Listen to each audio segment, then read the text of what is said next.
is what it might look like. The car of the future. Fast, flashy, and with some very eye-catching curves.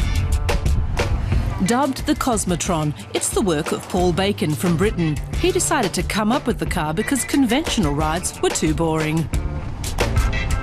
Growing up, I always imagined that, you know, this would be the kind of car that I'd be driving in like 2013, and this would be how the future would be. And you know, you get here and it's very disappointing because this isn't what cars are like, and probably for a good reason.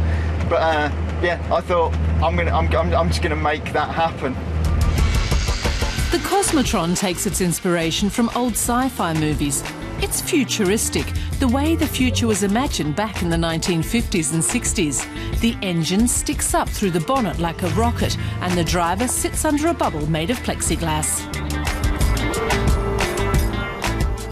I think the view of the future from the viewpoint of the early 1960s and the 1950s, it's just a very optimistic view of what the future would be like, what with, you know, the moon landings and the space race.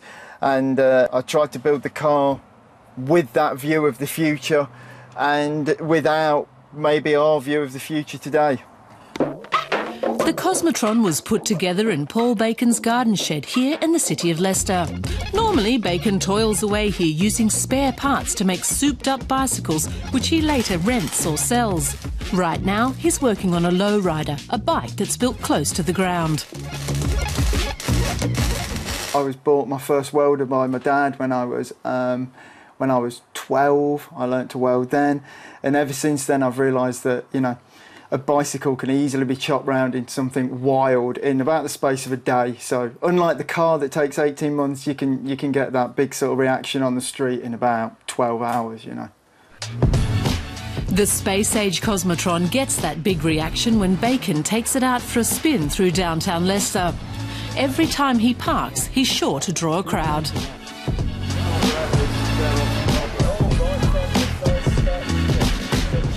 It's the most amazing thing I've ever seen. It's come straight out of 1970s Scooby-Doo, isn't it, Ruby? It's very much like the Scooby-Doo car.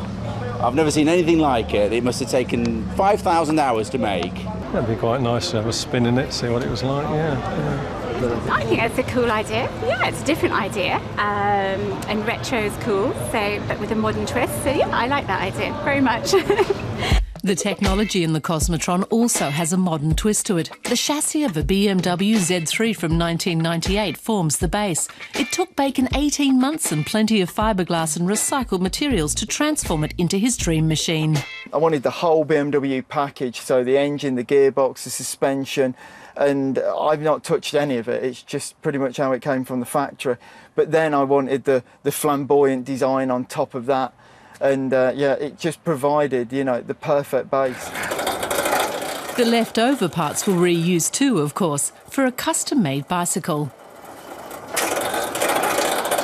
There was bits left over from that. One of the bits being the space saver tyre. So I cut the centre out of it, mounted it on the back. You know, it says it's good for 50 kilometres an hour, so I'm presuming it's all going to be okay.